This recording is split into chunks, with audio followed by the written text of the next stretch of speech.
Un pouvoir d'achat en augmentation depuis 4 ans, c'est ce que révèle une étude de l'INSEE. Mais pour les consommateurs limousins, difficile de percevoir ce gain à la caisse et dans le caddie. Je trouve que les produits sont de plus en plus chers. Je vois bien que le pouvoir d'achat a baissé, pour nous retraités. Mon pouvoir d'achat n'a pas évolué, je trouve. Voilà, je fais toujours aussi attention. Nous, étant 4 dans le foyer, c'est vrai qu'on a du mal à se faire plaisir en fait, parce que tout est cher aujourd'hui. Un sentiment partagé ici sur ce marché, où Angélique Bernard s'installe tous les dimanches. En 20 ans, cette primeur a vu le comportement de ses clients changer. Avant, franchement, ils mangeaient sans compter, quoi. Maintenant, ils comptent. Tous les jours. Et je le sens bien, sur les recettes, ça se sent. Moi, je descends tous les ans.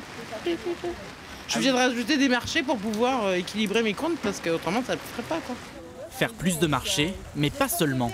Moi, j'ai les prix chez les producteurs qui montent. Mais moi, je ne monte pas mes prix. Donc, mes marges baissent.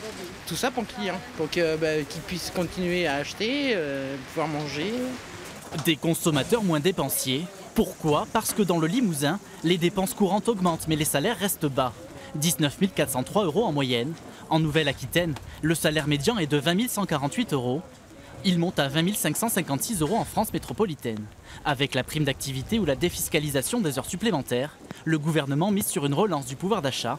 Mais ici, ces mesures riment avec prudence. Concernant la taxe d'habitation, on a eu une petite réduction, nous, qui a été largement compensée par la hausse de la taxe foncière. Donc à l'arrivée, les mesures du gouvernement, peut-être ça dépend des catégories, mais pour nous, rien n'a changé. En 2019, l'INSEE table sur une augmentation de 1,6% du pouvoir d'achat des Français.